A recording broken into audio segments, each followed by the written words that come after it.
Good morning, dear children. Let us move to the next lesson, motion along a plane or motion in a plane.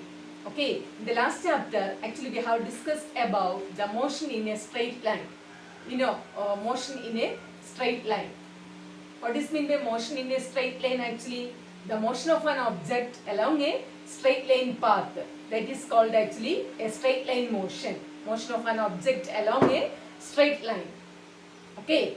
Also, we can use different coordinates to describe the motion of an object. Okay, actually it includes x coordinate, y coordinate and z coordinate. In order to describe the straight line motion, we need actually only one coordinate. Okay, either x coordinate or y coordinate or z coordinate. Okay, and here, so the straight line motion is a one-dimensional motion. Okay, straight line motion is actually the one-dimensional motion. Okay, and when we consider the motion in a plane, actually here two coordinates are required to describe its motion. Okay, and here when we consider the motion of an object in the plane of this board, actually plane of this whiteboard, actually this is an example for what? Two-dimensional motion.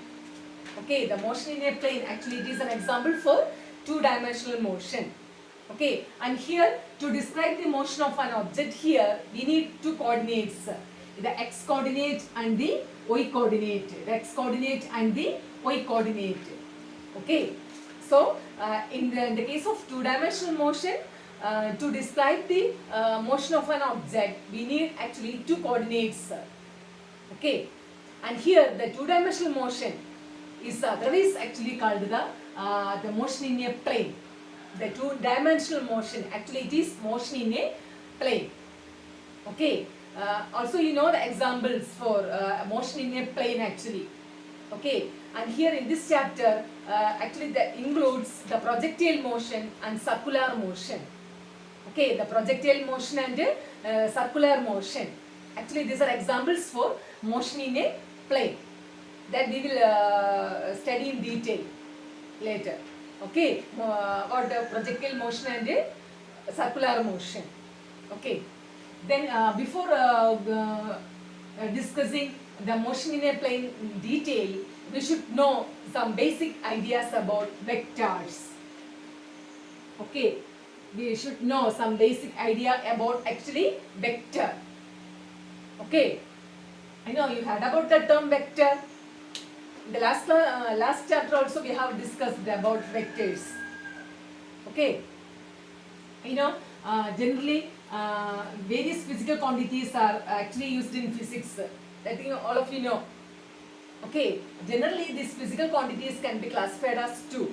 What are the two classification actually? Scalars and vectors, or scalar quantities or vector quantities. Okay, the physical quantities are generally classified as scalar quantities or scalars and vector quantities or vectors. Okay, what is mean by a scalar actually? What is mean by scalar? Those quantities which have a magnitude alone. Okay, those quantities which have a magnitude alone are called scalar quantities. The examples for scalar quantities. Mass is a scalar quantity, then volume is a scalar quantity, then density, then speed, distance, length, area. These are examples for scalars. Okay, where we need only its magnitude. Okay, and then come to vectors or vector quantities. Okay, to describe vectors, we need both magnitude and direction. We need both magnitude and direction, or along with the magnitude we have to specify the direction. Okay, then only that physical quantity become complete. Okay, along with the magnitude we have to specify the direction, then it becomes what? Vectors or vector quantities. Can you say examples for vector quantities or vectors? Displacement is a vector, then velocity is a vector, then force is a vector, then momentum, that is also a vector. And these are examples for vectors or vector quantities. Okay, what is magnitude and direction? Let's see. Suppose when we are applying a 5 Newton force, okay, to make this block to move, okay, and here we have a numerical value here 5, and that numerical value is actually its magnitude. Okay, the numerical value is its magnitude. So in order to move this block towards right, actually we have to apply force towards right, then only it moves towards right. So actually here the force is a vector quantity. Okay, so their force will complete only along with this magnitude. We have to specify its direction. So in order to move this block towards right, we have to apply a force of 5 Newton towards right. Okay, that is the significance of what? The magnitude and direction. So in order to specify the vectors, we need both magnitude and direction. Okay, so we can generally classify the physical quantities as two: scalars and vectors. Scalars have only magnitude, and when we consider vectors, they possess both magnitude and direction. Next, about the representation of vector. How we can represent a vector? Okay, generally a vector is represented by a straight line with an arrowhead. Okay, generally a vector can be, or a vector quantity can be represented by a straight line with an arrowhead. Okay, and here the length of this line, actually that represents its magnitude. Okay, the length of this line that represents the magnitude of that particular vector, and this arrowhead that gives the direction of that vector. Okay, a vector is actually generally represented by a straight line with an arrowhead. Okay, and here the length of this line that represents the magnitude of the vector, and the arrowhead that will gives the direction of the vector. Okay, suppose if you are considering here north, then south, then west, east. Suppose if an object moves towards east with a velocity of 5 meter per second, with a velocity of actually 5 meter per second. Okay, suppose if an object moves towards east with a velocity of 5 meter per second, then actually this length that will gives its magnitude of this velocity, and this arrowhead that will gives the direction of what? Velocity. Okay, suppose if an object moves towards east with a velocity of 5 meter per second, then actually this length corresponds to its magnitude, that is the magnitude of velocity, and this arrowhead that actually gives the direction of velocity, that is towards east. Isn't it? So generally we can represent a vector by a straight line with an arrowhead on it. Okay, the length of this line actually represent its magnitude, and the arrowhead that gives the direction of that particular vector. Okay, that is about the representation of vector. Next, about position and displacement vector. Position and displacement vector. Here we are considering XY plane. In that, let's consider a point P, and actually an object is located at the point P. Then we can draw a straight line towards P from the origin O. Okay, here we are considering XY plane. Then let an object be located at the point P. Okay, then we can draw a straight line from the origin O to the point P. Actually here OP,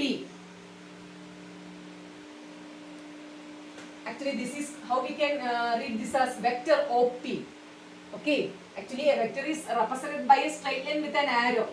So top of this OP we have to draw a straight line with an arrowhead. Actually this is the representation of a vector. Okay, how we call this actually vector OP. Actually this is the position vector of P. Okay, this is actually the OP. Here vector OP that represents the position vector of P with respect to the origin O. The position vector of P with respect to the origin O. Okay, so actually what is meant by position vector? Actually it is that vector. Actually what is meant by position vector? Actually it gives the position vector that gives the straight line distance of that object from the origin. Okay, the position vector actually gives the position of an object with reference to the coordinate system. That is actually the position vector.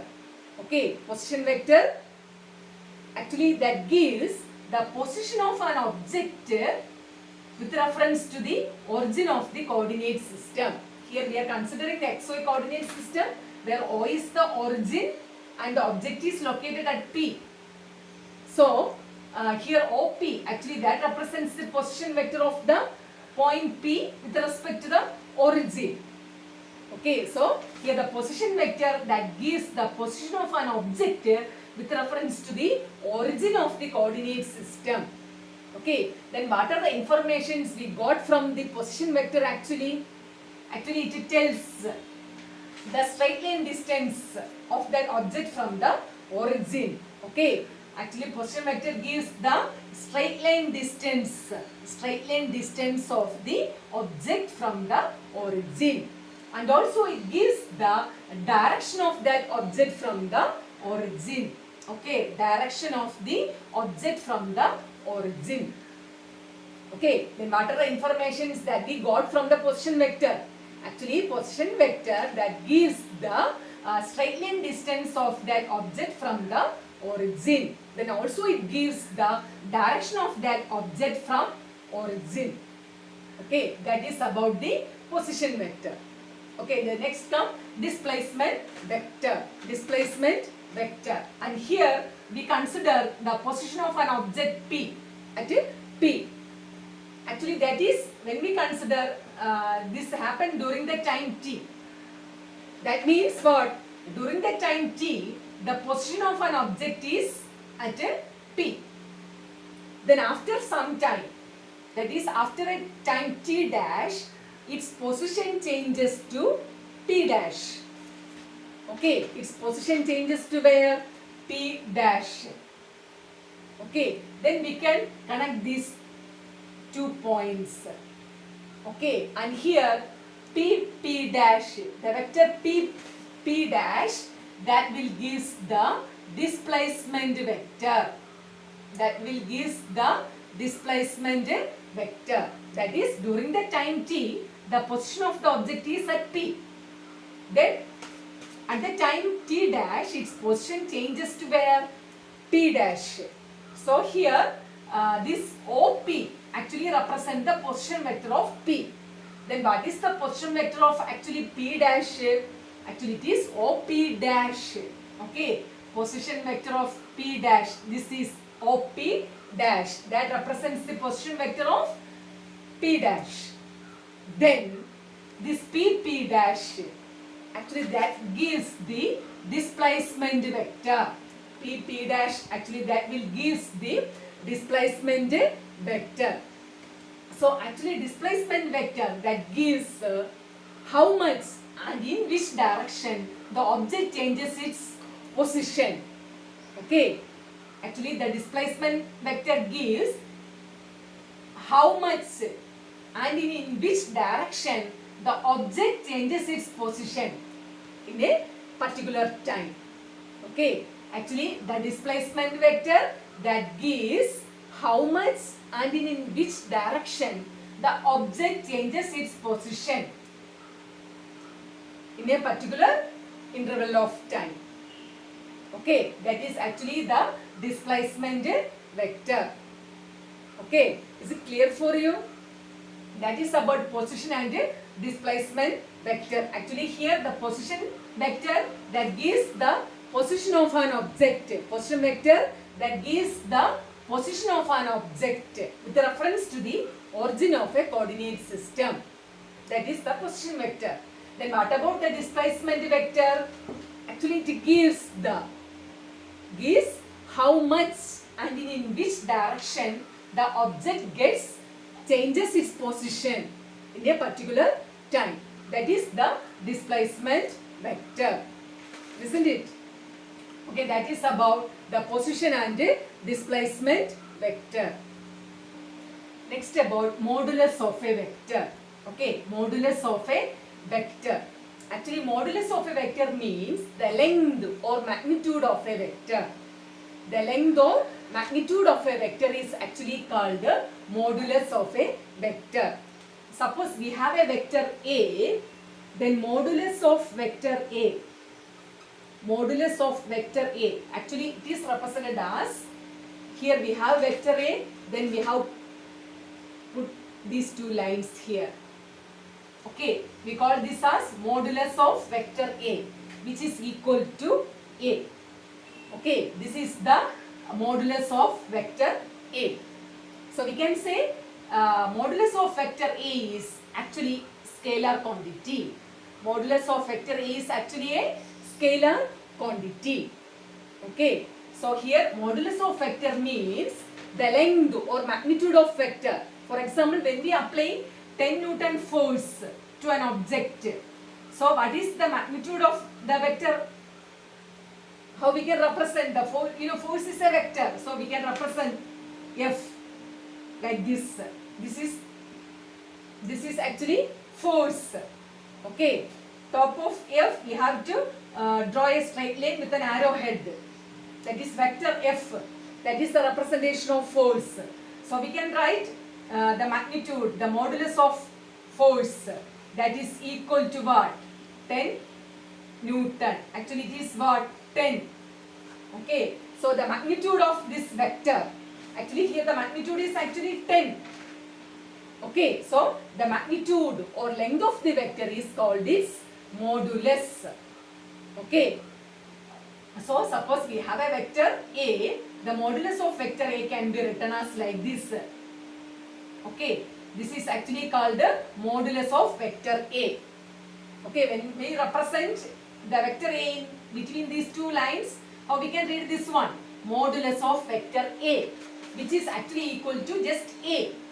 So we got a scalar quantity. So when we take the modulus of a vector, we will get a scalar quantity. We will get a scalar. Okay, and for example, when we apply 10 Newton force to an object, to its right or left, then what is its magnitude? Actually 10. That is the modulus of that force vector. Okay, so actually this 10, that will give the magnitude of that vector, which is called the modulus of the vector. Okay, so modulus of a vector means is the magnitude or length of the vector is called the modulus of a vector. Then after taking modulus, we will get a scalar quantity. Okay. Next we can go to the different types of vectors. Types of vectors. The first is equal vectors. The first type of vector is actually equal vectors. Okay, and here we have two vectors. Vector A and here vector B. Okay, actually these two vectors are actually equal vectors. How we can say the vector A and vector B are equal vectors? They have the same magnitude and they are acting in the same direction. So we can say these two vectors are equal. Okay, the two vectors are said to be equal. They have the same magnitude and they are in the same direction.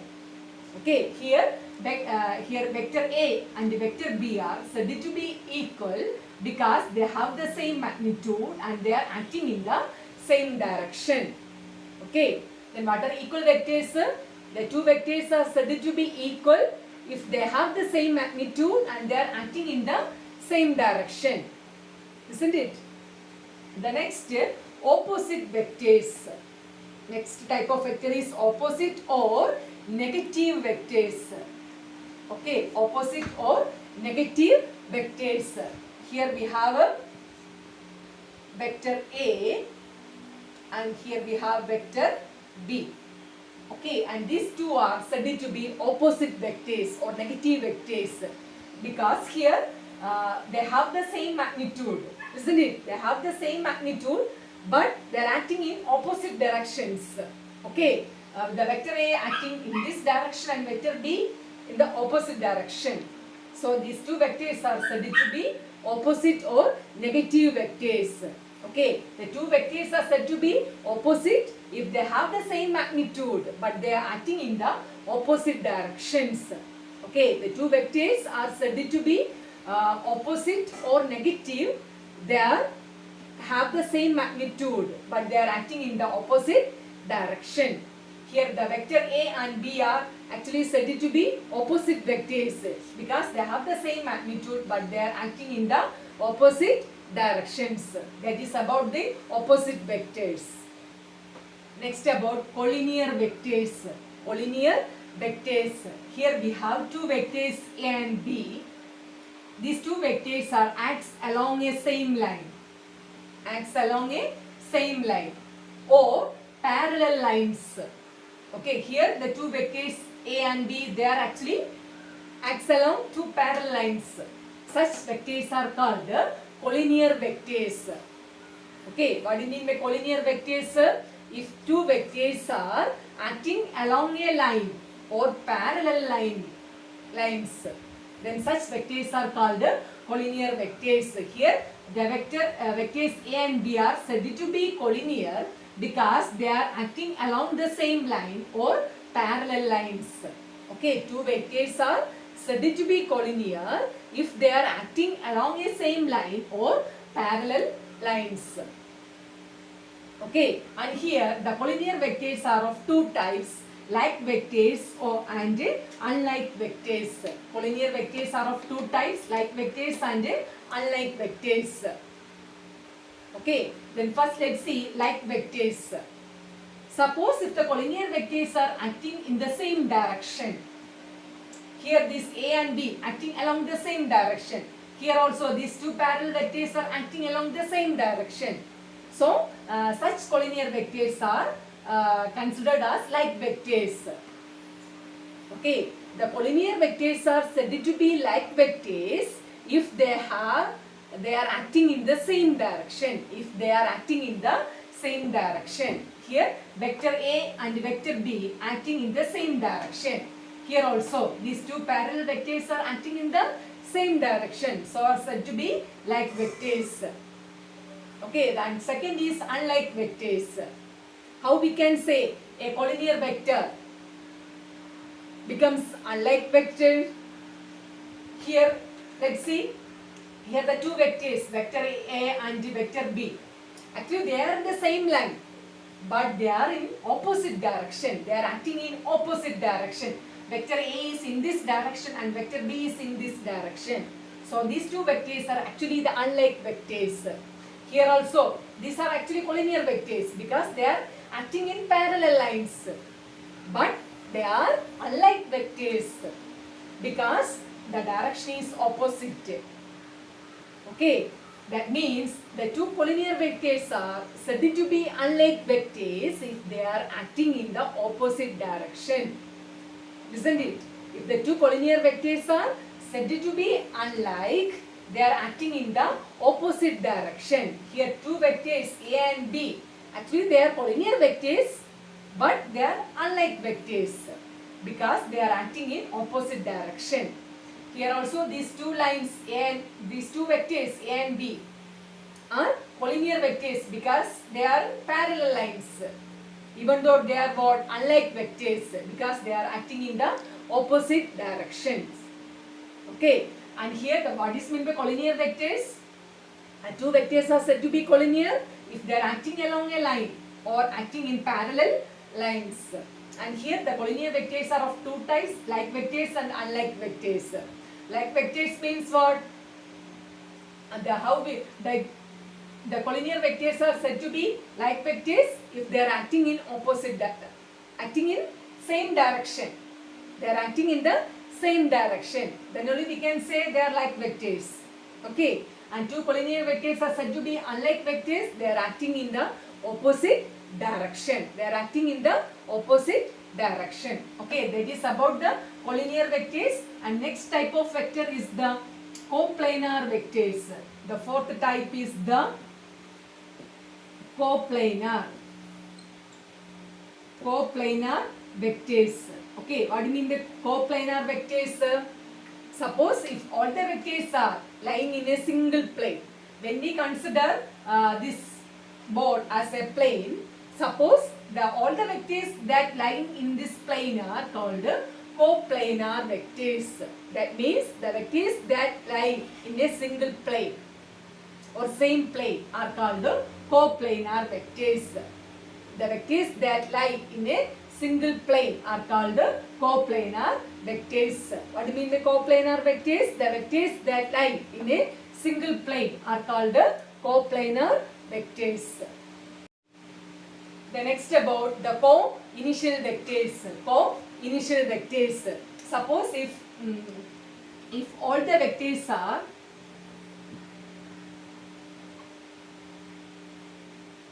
starting from a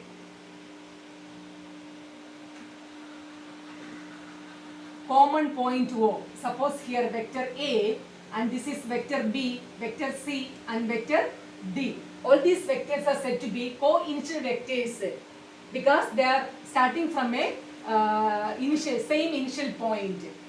They are starting from a same initial point. So they are said to be co-initial vectors. Okay. Here vector A, vector B, vector C and vector D are said to be co-initial vectors because all of them have the common initial point O.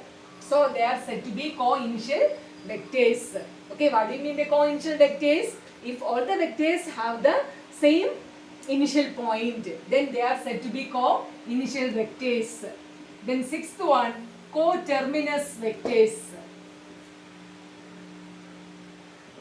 Coterminous vectors.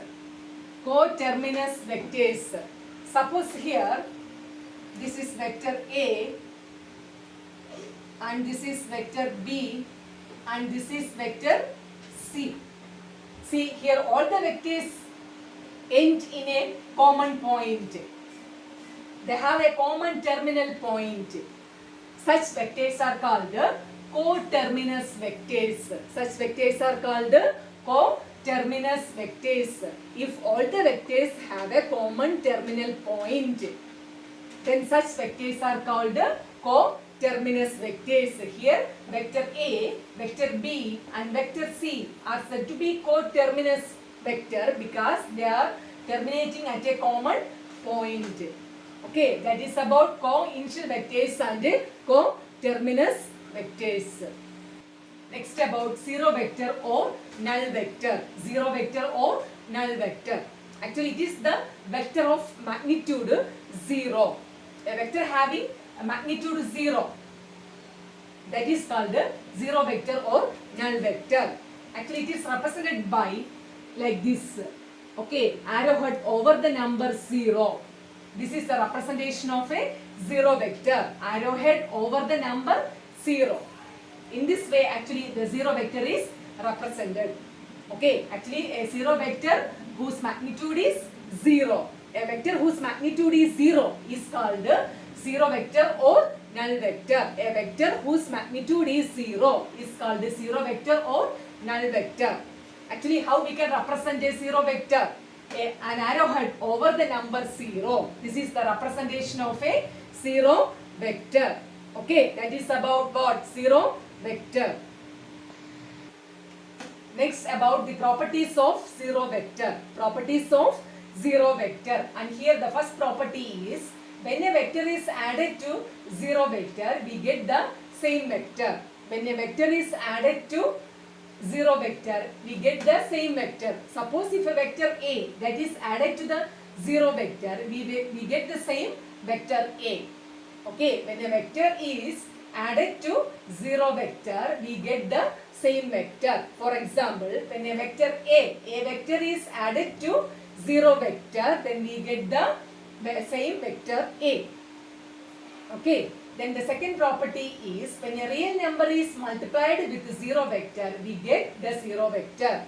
When we have a real number that is multiplied with the 0 vector, then we get what? 0 vector. Is it clear? When a real number is multiplied with the 0 vector, we get the 0 vector. So here we have a real number. We just represent the real number as lambda. This is actually lambda. For the representation of real number, we put a symbol lambda. That is lambda into 0 vector is equal to 0 vector. Okay. Then when a vector is multiplied by 0, we get 0 vector. So we have a vector a that is multiplied by 0, which gives what? 0 vector. Okay, when a vector is multiplied by 0, we get 0 vector. These are the important properties of 0 vector. The first property is when a vector is added to 0 vector, we get the same vector. For example, we have a vector a which is added to the 0 vector, we got the same vector a. And the second property is when a real number is multiplied with 0 vector, we get 0 vector. Suppose we have a real number lambda which is multiplied with the 0 vector, then we got the 0 vector. And the third property is when a vector is multiplied by 0, we get 0 vector. So we have a vector a that is multiplied by 0, then we will get the 0 vector. These are the important properties of 0 vector. Next, about the physical examples for 0 vector. Physical examples for 0 vector. Suppose when we consider the position vector of an object lying at the origin. Suppose we have the xy coordinate system here. Actually, this is the origin. You know what is the position vector? Actually, it gives the position of an object with reference to the origin of the coordinate system. That is actually the position vector. Suppose if the object lies at the origin itself, then what is the position vector? Actually, it is the 0 vector. Okay, that is the position of an object. The position vector of an object lying at the origin is a 0 vector. Okay, the position vector of an object lying at the origin is actually a 0 vector. Okay, the next step, when we consider a stationary object, what about its displacement and what about its velocity? For a stationary object, actually it is 0. So the velocity vector that is represented as a 0 vector for a stationary object, and displacement is that is also represented as a 0 vector. That is for a that is the velocity vector or the displacement vector of a stationary object is the 0 vector. Okay. Also, when an object moves with a uniform velocity, then what about the acceleration vector? Here the acceleration vector is 0 because that object moves with a uniform velocity means there is no change in velocity. Whenever there is a change in velocity, then only the acceleration. Suppose if the object moves with a uniform velocity, then what about the acceleration vector? Actually, it is the 0 vector. Okay, these are the physical examples for what? 0 vector. The position vector of an object lying at the origin is a 0 vector. Then the velocity and the displacement of a stationary object is again 0 vector.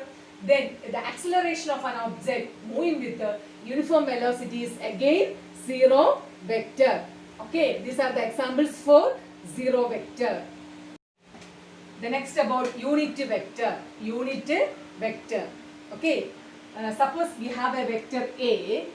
Suppose we have a vector A. Okay, then we can draw another vector of unit magnitude. That means magnitude is unity 1. We can draw another vector of unit magnitude in the same direction of A. Okay, in the same direction of A. Then that vector is called actually the unity vector. So, unity vector is that vector which is drawn in the unity vector is that vector having magnitude unity, drawn in the direction of a given vector.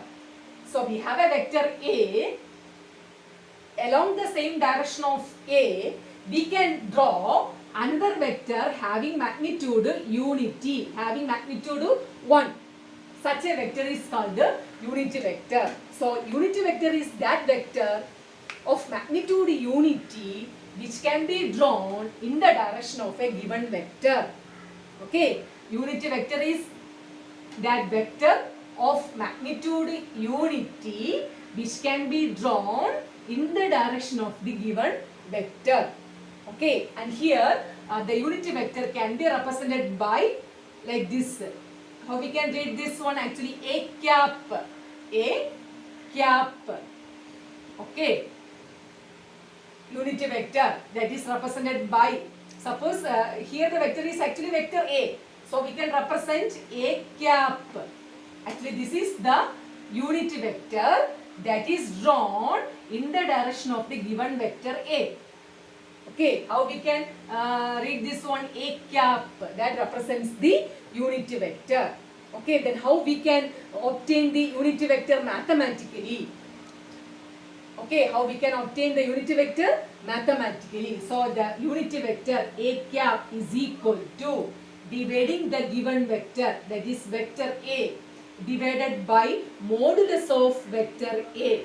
Modulus of vector A. Okay, here the unity vector A cap that is obtained by dividing our given vector. Our given vector is vector A, that divided by modulus of vector A or magnitude of vector A. Actually, that will give vector A divided by, you know what is modulus of vector A? It is a scalar A. It is a scalar A. Okay. So A cap that is equal to vector A divided by A. From this we can write vector A is equal to A into A cap. Okay. Here the vector A, by cross multiplying this, vector A is equal to A into unity vector. Okay. So any given vector can be represented as its magnitude times its unity vector. Okay. Here any given vector can be represented as magnitude, its magnitude times the unity vector. Okay, that is vector A is equal to A into A cap. Okay, so here unity vector is that vector of magnitude unity which can be drawn in the direction of the given vector. Suppose if our vector is vector A, then we can draw a unity vector A cap in its own direction. Okay, and how we can represent this unity vector? It is represented like this: A, then top we have to draw a cap, which will be read as A cap. Okay, so the unity vector can be obtained by dividing the given vector A by its modulus. Unity vector can be obtained by dividing the given vector by its modulus. Okay, so A cap is equal to vector A divided by modulus of vector A. You know what is the value of mod vector A? Actually, it is A. So A cap is equal to vector A divided by A. From this, vector A can be written as A into A cap. So any vector can be represented as its magnitude times the unity vector. Any given vector can be represented as its magnitude times the given vector. So vector A is equal to A into A cap. Isn't it? That is about the unity vector. Okay, after concluding everything that we have learned today, we can wind up today's class. First we learned about scalars and vectors. You know, vectors having both magnitude and direction. Okay, then you know the examples for vectors, and also we learned the representation of vector, how we can represent a vector. Okay, actually it is represented by a straight line with an arrow. Okay, that is the representation of vector. Then we have learned the position and the displacement vector. Actually, position vector that gives the position of an object with reference to the origin of coordinate system, and the displacement vector actually gives the change of position of an object. in which direction and how much it gets changes its position. That is actually given by the displacement vector. Then we have learned different types of vectors. Okay, then we have learned zero vector and its properties, and also came to unity vector. Okay, and about the representation of unity vectors.